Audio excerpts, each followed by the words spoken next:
Voilà, on va maintenant accueillir le professeur Castronovo, qui nous vient de Belgique, de l'Université de Liège.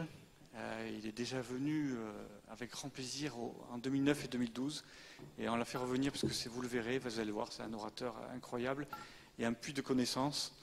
Et donc tu vas nous parler de comment mieux armer notre système immunitaire. On a vu qu'on pouvait l'aider avec les thérapeutiques, mais est-ce qu'on peut faire quelque chose dans notre coin, enfin nous médecins, nous patients, entourage, pour aider. Bonjour à tous, je suis heureux de vous voir nombreux, mais comme vous savez, c'est aujourd'hui la journée du patrimoine, et je pense que le Centre Ressources et M. Mouisset fait aujourd'hui partie du patrimoine, tant ce petit personnage, je pense...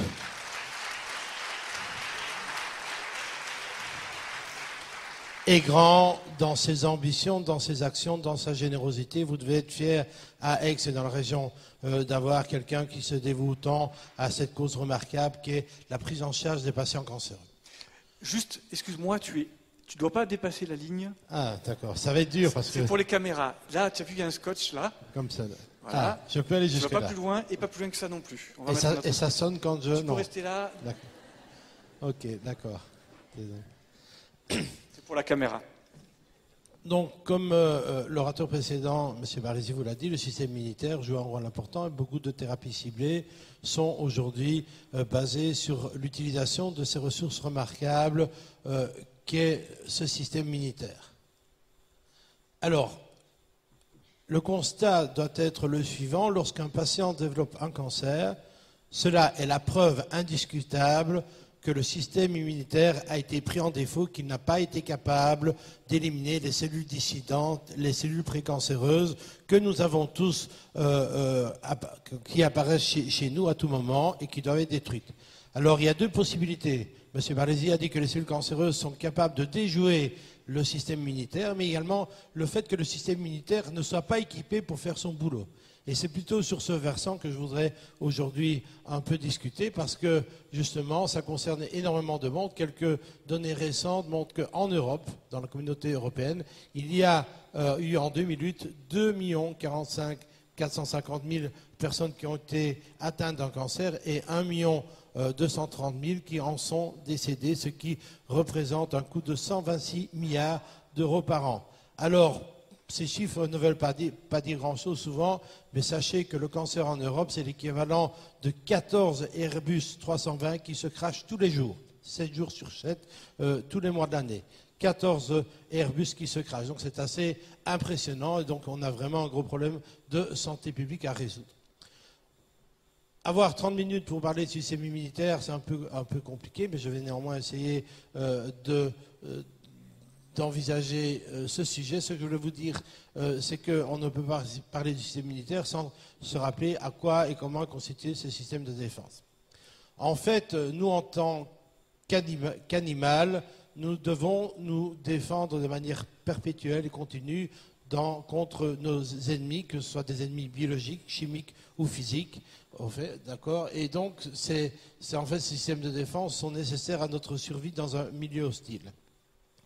Le système de défense immunitaire actuel est le résultat d'un phénomène évolutif qui est caractérisé par une organisation hiérarchique, où en fait, à chaque fois que nous avons mis en place des systèmes de défense, nos ennemis, nos prédateurs les ont déjoués, nous avons dû reconstruire des systèmes plus efficaces pour pouvoir survivre. Alors, vous voyez ici une construction pyramidale, et ce qui est important, c'est que cette pyramide repose sur une base qui est souvent oubliée parce qu'elle est ancienne et qu'on n'a plus vraiment ce lien entre le rôle de la base et le fonctionnement de la partie la plus compliquée, la pointe. Alors, le premier niveau de défense, ce sont les barrières. Quoi de plus intelligent pour empêcher l'ennemi de rentrer dans notre intégrité territoriale que de mettre des barrières? Malheureusement, ces barrières vont être traversées par des ennemis. Alors, une fois que l'ennemi est dans votre territoire, c'est une déclaration de guerre et vous devez partir au combat, détruire l'ennemi. Okay? Et la première ligne de défense qui a été au cours de l'évolution mise en place, c'est l'immunité innée, c'est-à-dire on a demandé à quelques cellules de pouvoir reconnaître une catégorie d'ennemis relativement grossièrement et de les détruire. Le problème, c'est que cette reconnaissance se faisait par catégorie. On reconnaissait les champignons, les bactéries, les virus, les gram-1, les bactéries gram-positives, mais on ne parvenait pas à les identifier de manière personnalisée. Ce qui fait que certains ennemis ont trouvé la bonne manière de retirer l'élément qui permettait de le reconnaître en tant que éventuellement champignon ou bactérie. Et donc, ces ennemis ont réussi à déjouer ce deuxième niveau. Et c'est là qu'est apparu le troisième niveau, qui est l'immunité spécifique le plus sophistiqué, qui permet de reconnaître individuellement l'ennemi et de mettre en place une stratégie de destruction massive. Ces trois niveaux sont hyper importants et bien sûr vous imaginez que plus on passe d'un niveau à l'autre, plus ça devient extrêmement compliqué. Je veux dire qu'on n'y comprend encore rien dans le fonctionnement spécifique de l'immunité. Chaque mois est souvent l'occasion de nouvelles découvertes qui vient compromettre ce que nous pensions être des certitudes le mois avant. Okay. Alors il est important de savoir que ce premier niveau est hyper important et qu'il va permettre d'empêcher les ennemis d'entrer. Okay. Alors, ces barrières, en fait, normalement, doivent être entretenues de manière extrêmement précise pour empêcher, parce que tout le système repose sur cette base. Okay. Une fois que la base est compromise, eh bien, c'est l'édifice qui va vaciller, éventuellement s'effondrer. Et ça, souvent, on l'oublie, c'est que notre système immunitaire est basé sur le prérequis que les barrières sont fonctionnellement intactes. C'est-à-dire, ne vous étonnez pas qu'il y ait des voleurs qui rentrent chez vous si vous laissez la porte ouverte, vous avez oublié de la verrouiller. Alors, ces barrières, eh bien, c'est la peau, bien sûr, ce sont les muqueuses, ce qui tapissent les voies respiratoires. Et la barrière la plus importante, la plus vulnérable, c'est la barrière intestinale. Figurez-vous que vous avez 1000 mètres carrés, c'est-à-dire à la surface d'un court de tennis, d'une épaisseur de 25 millionièmes de mètre, qui vous sépare du monde le plus hostile, c'est-à-dire le contenu intestinal. Et en fait, cette barrière se renouvelle toutes les 36 heures. Chaque jour, 50 milliards de cellules intestinales meurent et sont remplacées par 50 milliards d'autres cellules intestinales. Étant donné que cette barrière est la plus vulnérable, vous ne serez pas étonné de vous rendre compte que 80% de toutes les cellules du système immunitaire vont être déployées le long de l'intestin. Donc déjà, de manière importante, il faut bien réaliser qu'il y a un couple intestin-immunité, tube digestif-immunité, qui est hyper important, qu'on ne peut pas avoir un bon système immunitaire si on a des problèmes au niveau intestinal. Alors, une fois que ces barrières ont été franchies, l'ennemi est dans votre territoire, c'est lui ou vous, donc c'est à la vie et à la mort, et vous rentrez en guerre. Et cette guerre, en fait, elle va être mise en place par une armée de cellules et de molécules qui vont former ce qu'on appelle l'immunité innée non spécifique. Cette guerre va être réalisée en effet par des cellules et qui vont utiliser des moyens de communication, c'est-à-dire qu'on appelle des chimiokines, des cytokines, et des facteurs solubles pour pouvoir s'attaquer aux ennemis.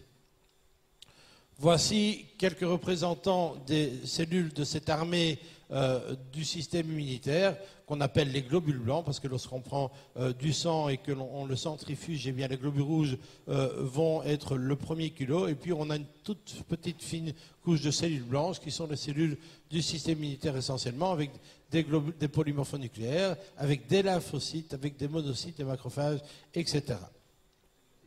Une catégorie de cellules importante du système immunitaire, nous en reparlerons vers la fin de l'exposé, sont les cellules NK, les Natural Killers. Ces cellules, elles sont géniales parce que ce sont de véritables mercenaires qui patrouillent dans notre sang et qui sont là pour contrôler l'identité des cellules, pour voir si elles appartiennent à notre communauté cellulaire, si elles sont normales, si elles ne sont pas en train de devenir dissidentes précancéreuses, et si au cours de ce contrôle d'identité, ça ne se passe pas bien, il n'y a pas de mise en examen, la cellule est directement détruite par ce qu'on appelle le baiser de la mort, c'est-à-dire que la cellule va demander, la cellule NK, Natural Killer, va demander à la cellule anormale de se tuer.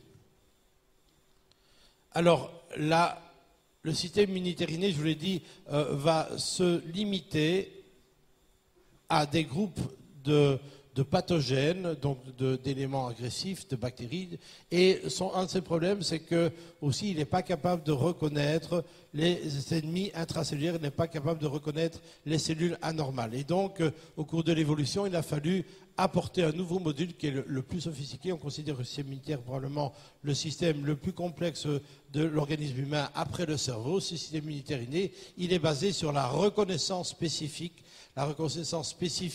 de l'ennemi, avec aussi comme invention le concept de la mémoire immunitaire. C'est-à-dire qu'une fois que vous avez rencontré un ennemi, vous allez lui faire un portrait robot, faire des photocopies, l'envoyer partout. Comme ça, la prochaine fois, lorsqu'il va venir, eh bien, il n'aura pas l'occasion de se diviser parce que vous aurez déjà les armes de reconnaissance pour le détruire.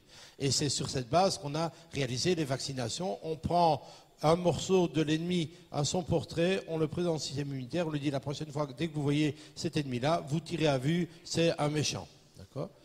Voilà, en fait, ce système immunitaire, bon, on n'a pas le temps bien sûr, de rentrer dans les détails, juste pour vous dire que ce système étant tellement efficace, il a été nécessaire à un moment donné de pouvoir mettre un système de protection de nos propres cellules, parce que ce serait une catastrophe que notre système immunitaire se retourne contre nous et détruise nos propres tissus, comme on en parlait tout à l'heure, qui serait à la base des maladies auto-immunes. Voici l'arme remarquable, l'invention remarquable du système immunitaire spécifique, ce sont les anticorps, donc vous avez tous entendu parler d'anticorps, antibodies, qui en fait vont reconnaître tout ce qui n'est pas vous. Okay ? Donc n'importe quelle molécule qui ne fait pas partie du recensement de vos molécules vont éventuellement être considérées comme un ennemi et détruites. Alors, comment est-ce que ce système de défense va s'attaquer à l'ennemi, que ce soit un ennemi extérieur, une bactérie, ou un ennemi intérieur, des cellules précancéreuses? Eh bien, il y a plusieurs systèmes. D'abord, vous devez savoir qu'il y a d'abord un nombre de molécules qui sont produites par le foie. Lorsque vous êtes en guerre, eh bien, le foie se transforme en une usine à produire des molécules de guerre. Ces molécules de guerre, on les appelle les molécules de l'inflammation, puisqu'en fait, on va voir que le résultat de l'activation du système immunitaire, ça se matérialise par l'inflammation, et ces molécules, on peut les doser dans le sang pour voir si vous avez une activation du système immunitaire. Alors, un autre système, c'est le complément, c'est un système remarquable de molécules qui circulent dans le sang lorsqu'elles sont activées. Lorsque, par exemple, une cellule ennemie rentre et reconnue par le système inné ou bien est habité par des anticorps, ce système va se précipiter sur la cellule et la perforer en faisant des trous qui vont faire que la cellule va avoir une espèce d'hémorragie et se vider de son contenu. Un autre moyen, une autre arme intéressante, c'est la phagocytose, c'est-à-dire ce sont des cellules qui vont avaler et digérer les cellules ennemies, éventuellement des bactéries, mais également d'autres petites cellules comme les cellules précancéreuses. Alors, une arme également de destruction massive remarquable, c'est la production de radicaux libres, des agents oxydants, que les cellules immunitaires utilisent comme des cocktails Molotov, comme des lance-flammes, pour tuer l'ennemi, éventuellement les cellules cancéreuses. Le résultat global de toute cette activation porte le nom d'inflammation. On considère souvent, en tout cas les patients, que l'inflammation c'est une maladie. Or, l'inflammation, c'est une acquisition remarquable de l'évolution. C'est un processus qui permet de détruire nos agresseurs et de réparer les lésions qui ont été occasionnées par leur entrée dans notre corps. Cette inflammation, en fait, va entraîner l'activation de cette armée de défense. Et l'inflammation, c'est le champ de bataille où nos forces de défense affrontent l'ennemi pour le détruire.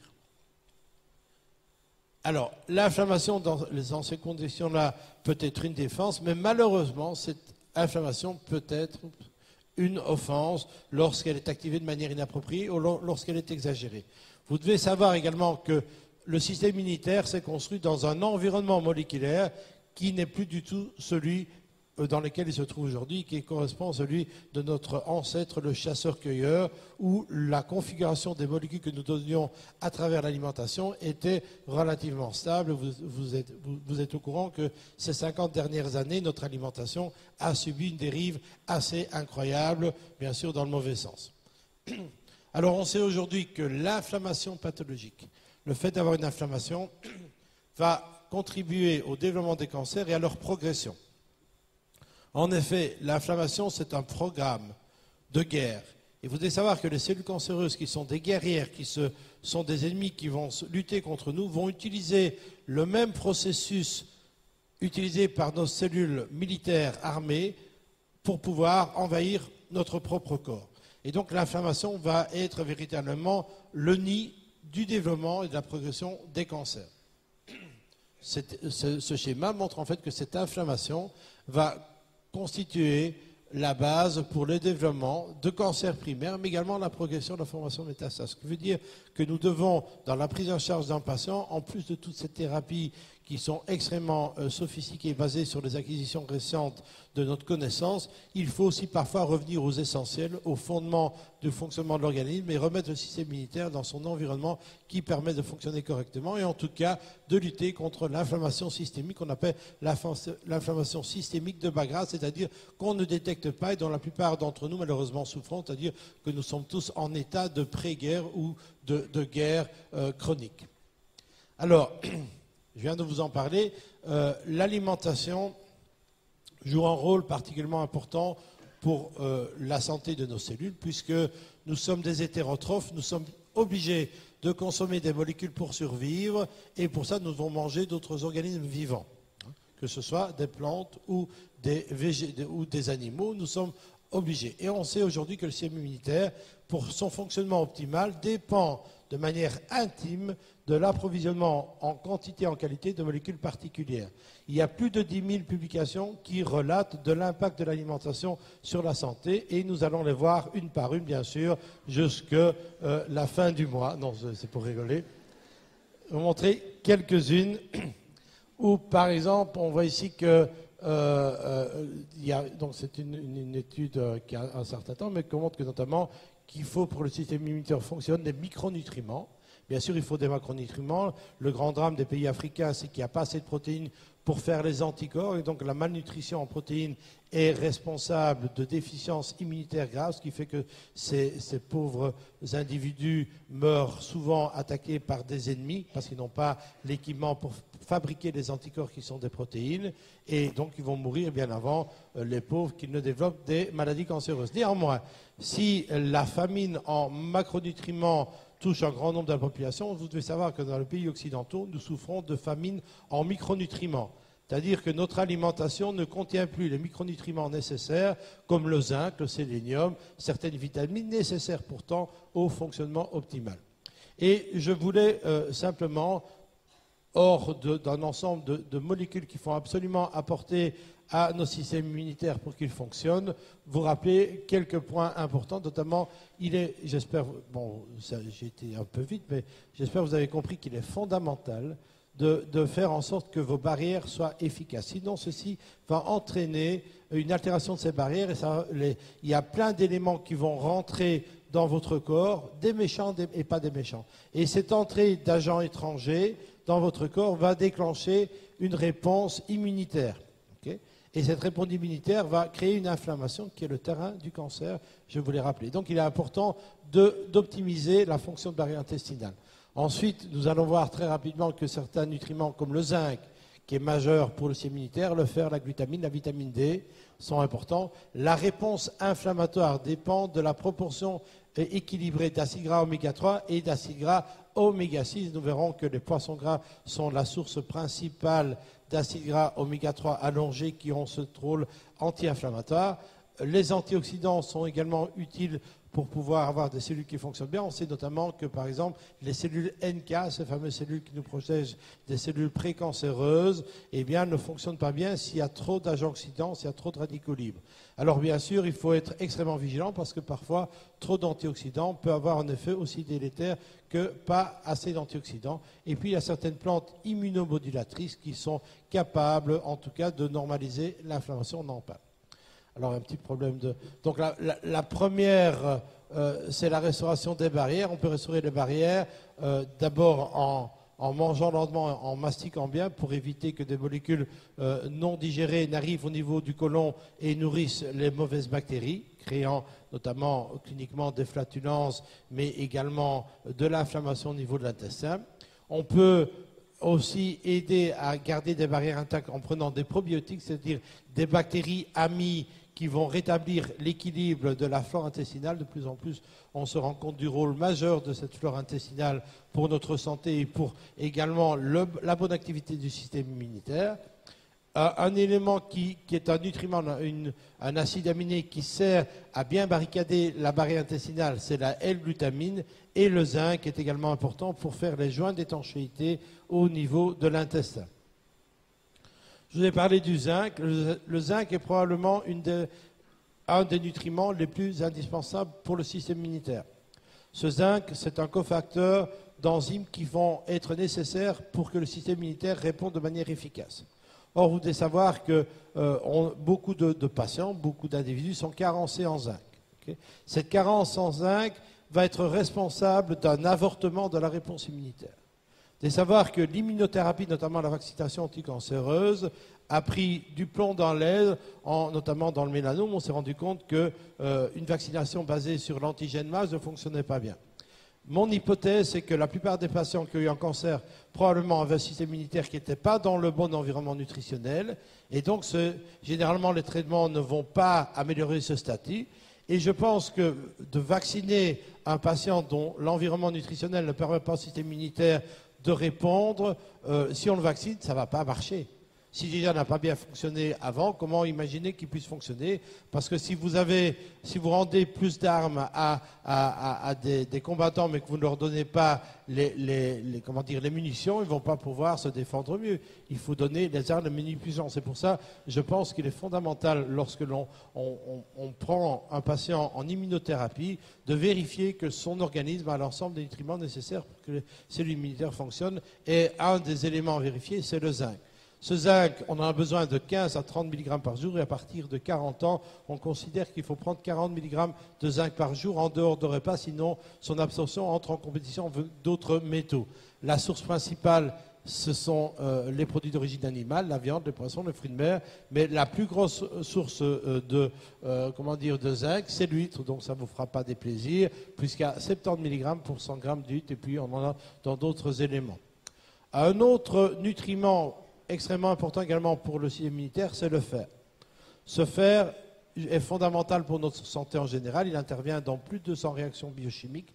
Et le problème, c'est que le fer est aussi délétère en excès qu'en carence. Et donc, il est important pour le médecin de bien vérifier si le statut en fer du patient est correct. L'autre nutriment qui a en fait a explosé par rapport à son rôle dans l'immunité en cancérologie et qui révèle avoir des activités méconnues jusque-là, c'est la vitamine D. Cette vitamine D, on sait tous qu'elle est importante pour le calcium et pour les os. On sait moins, et en tout cas le grand public sait moins, que cette vitamine D joue un rôle majeur dans la maturation et le fonctionnement du système immunitaire et également des activités anticancéreuses remarquables en étant notamment anti-angiogénique. Comme nous l'avons vu ce matin, eh bien, l'angiogénèse est un processus relativement important à cibler en cancérologie. Et donc, on se rend compte que cette vitamine D, en tout cas en carence, peut compromettre le fonctionnement du système immunitaire. Et donc, il sera fondamental de vérifier chez un patient cancéreux que son taux de vitamine D est correct. Enfin, les acides gras oméga 3, on en a parlé, sont de véritables nutriments anti-inflammatoires. En effet, l'intensité de la réponse inflammatoire dépend de l'équilibre entre des acides gras oméga 6, en particulier l'acide arachidonique, son nom vient de l'arachide, et l'acide eicosapentaénoïque, qui est un peu plus compliqué au niveau prononciation, mais qui vient des poissons gras. Et ces deux acides gras vont produire ce qu'on appelle des molécules soit très inflammatoires, soit beaucoup moins inflammatoires. Et en fait, pour avoir une réponse immunitaire normale, il faudrait avoir un rapport 1-1. Or, la plupart d'entre vous, vous avez un rapport 20 acide arachidonique pour 1 acide eicosapentaénoïque, ce qui veut dire que lorsque votre système immunitaire est activé, il est activé 20 fois de trop en 1%, ce qui peut entraîner toute une série de problèmes. Alors, finalement, certaines plantes ont des activités anti-inflammatoires, normalisatrices de l'immunité et également,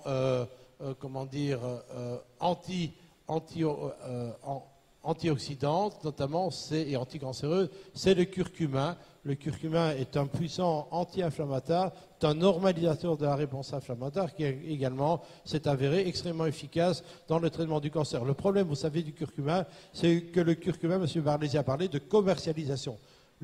Ça coûte très cher pour pouvoir démontrer qu'un médicament fonctionne. Okay, et après, l'investisseur veut éventuellement récupérer sa mise. Or, le curcumin, il n'est pas brevetable. La nature l'a inventé. La nature n'étant pas vénale, n'a pas beaucoup déposé de brevets. Et donc, il n'y a pas d'intérêt à développer des programmes de recherche, de démonstration d'efficacité, parce qu'après, tout le monde pourra le vendre. Okay, ce qui ne veut pas dire que l'efficacité d'un traitement qui n'est pas commercialisé doit être mise en doute. En fait, il y a énormément d'études, énormément de données scientifiques qui montrent que le curcumin est un puissant régulateur de l'immunité, un puissant agent antitumoral et devrait être utilisé plus souvent avec aucune toxicité. Alors, pour faire court en pratique, donc comment est-ce que vous pouvez assurer un bon fonctionnement de votre système immunitaire en 10 points?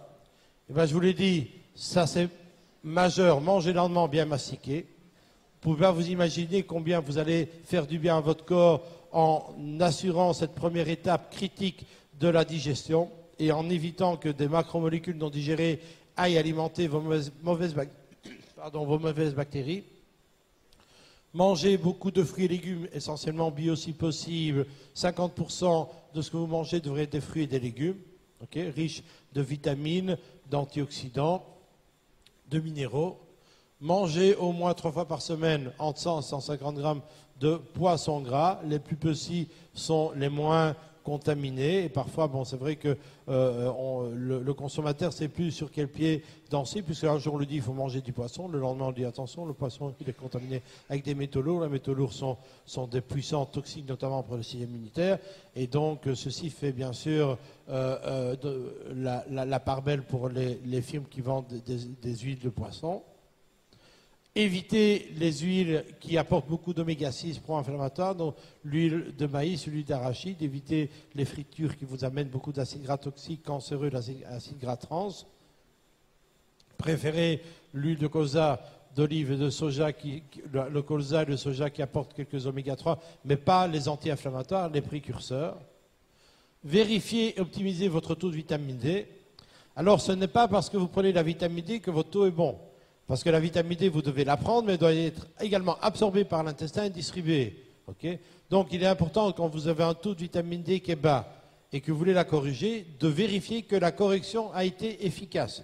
Okay, ça, c'est hyper important. C'est important pour l'ensemble de ces nutriments. Généralement, ce que la médecine nutritionnelle vise, c'est avoir un équilibre qui est adapté à la fonction physiologique. Okay. Alors, vérifiez, optimiser le taux de zinc et de fer également, de savoir qu'un excès de zinc est aussi délétère pour le système immunitaire qu'une carence. Vous relaxez, très important pour le système immunitaire. Vous amusez, pour l'instant vous êtes en train de vous faire beaucoup de bien en riant. Hein. Et, plus important, aimer et être aimé, être une source importante de bons stimulus au niveau immunitaire. Et je voudrais vous dire que le stress a un impact majeur sur l'immunité. Voici par exemple une étude qui montre que des couples qui se disputent, eh bien, très rapidement après la dispute, on a une chute, un effondrement du nombre de cellules NK. Hein. Alors que si vous participez à des séances de rire et d'amusement, on voit que vos activités NK sont augmentées, les natural killers sont augmentées par le rire.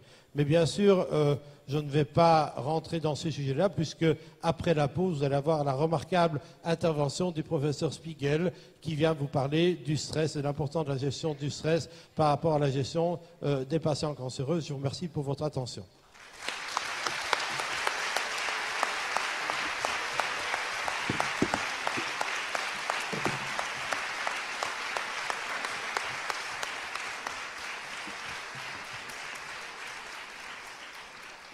Merci. Merci mille fois. Voilà, tu as tenu les temps, je te remercie aussi.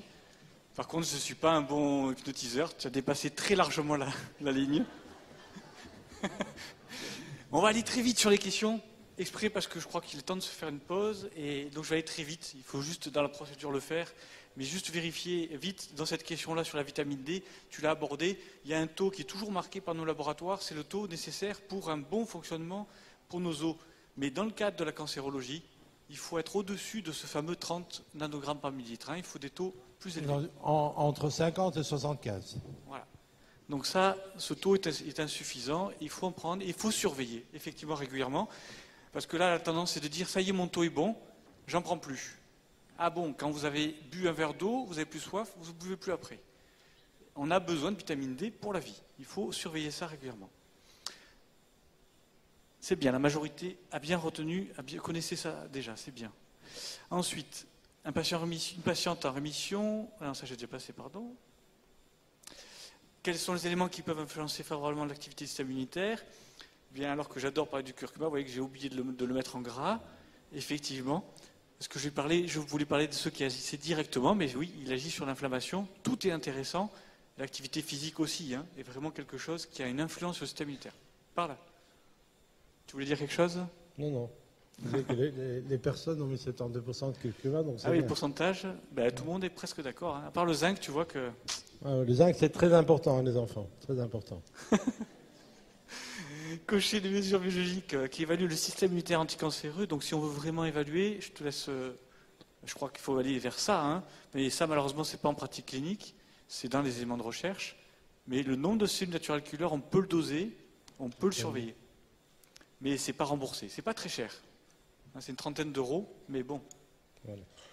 Le reste, c'est trop généraliste pour tester le système immunitaire anticancéreux. Voilà, il y en a pas mal qui connaissaient ça, c'est bien. Donc là, c'est pas suffisant, ça c'est l'armée générale, mais elle est beaucoup trop généraliste pour être efficace contre le cancer. Démarche de prévention, est-ce qu'on peut faire un test du stress oxydant dans un laboratoire conventionnel? Non. Alors, c'est pas remboursé, mais on peut faire un test, mais bon, il y a quelques tests. Il y a quelques laboratoires, mais pas beaucoup qui ont l'expertise de réaliser ces tests. Voilà, il y en a quelques-uns, et là encore une fois, c'est pas remboursé, malheureusement. En cours de chimiothérapie, une patiente prend des probiotiques. Alors ça, j'adore cette question. C'est contre-indiqué parce qu'elle a un dispositif veineux implanté, vous savez, le Portacat.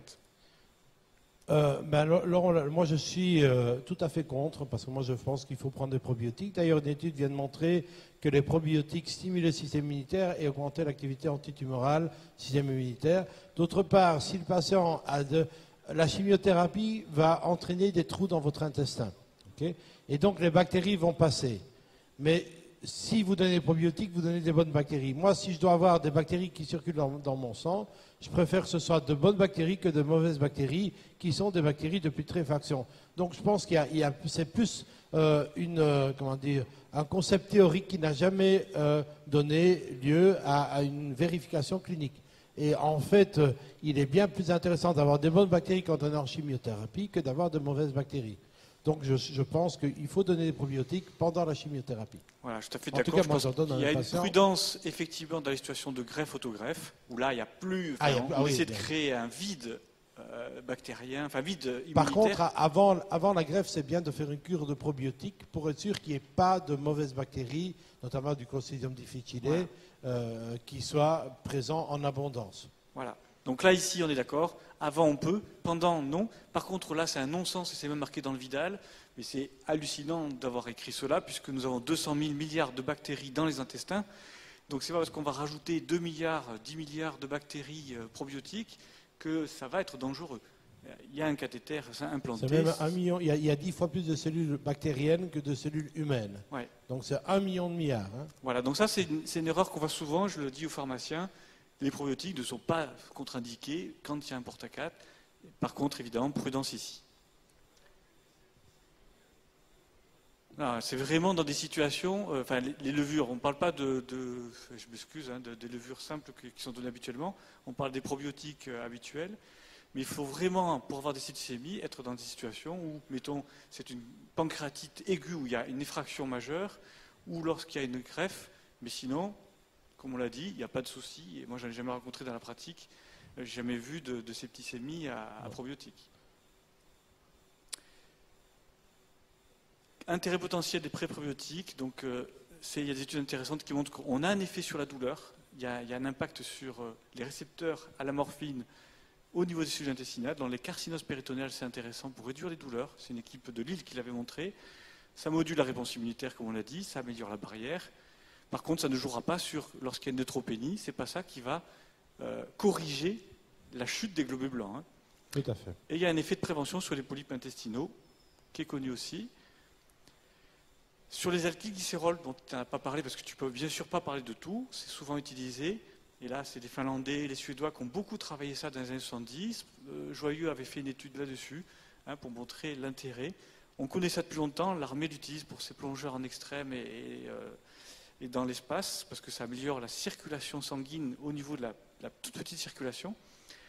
Mais ça a un impact réel sur la production des cellules sanguines. Mais ce n'est pas pour rien qu'à la naissance, effectivement, le lait maternel contient de ces graisses qu'on n'a plus dans l'alimentation. Elle est dans des poissons qui vivent à 200-300 mètres de profondeur, dans des pays dans des eaux froides. Mais elles ont des capacités remarquables pour améliorer l'action du système immunitaire et la cicatrisation. Et ça peut être utilisé pendant la chimiothérapie, puisque ça a été testé. On n'a pas réduit l'efficacité des radiothérapies ou des chimiothérapies dans le cancer du sein et le cancer du rectum notamment. Donc, ce n'est pas présent dans l'alimentation, ça stimule, ça favorise la cicatrisation, et c'est dans le lait maternel, oui. La mélatonine, c'est un régulateur, oui, de l'horloge biologique, et par là même une sorte de chef d'orchestre du système immunitaire. Il y a beaucoup d'études qui ont été faites pour montrer l'intérêt. Alors après, si on veut utiliser pour recadrer le sommeil, c'est des doses de 1 à 3 mg, mais on ne peut pas espérer un effet oncostatique.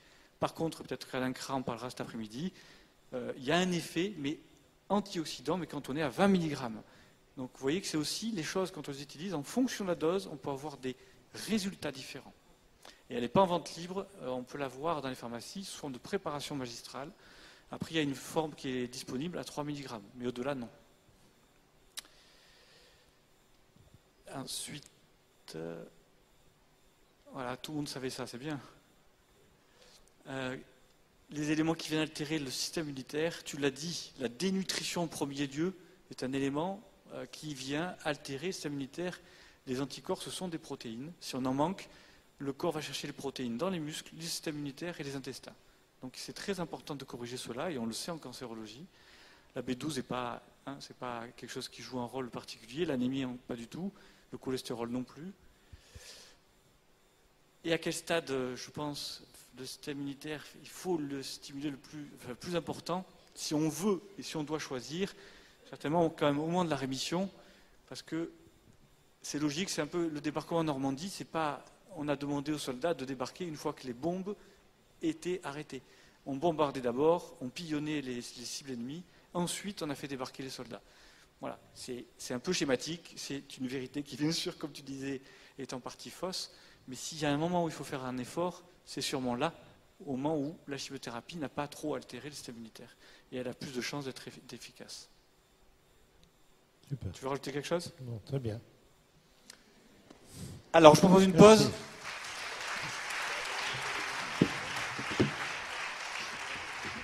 On se retrouve à 11h,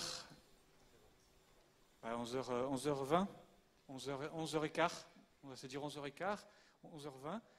Je propose d'aller au stand.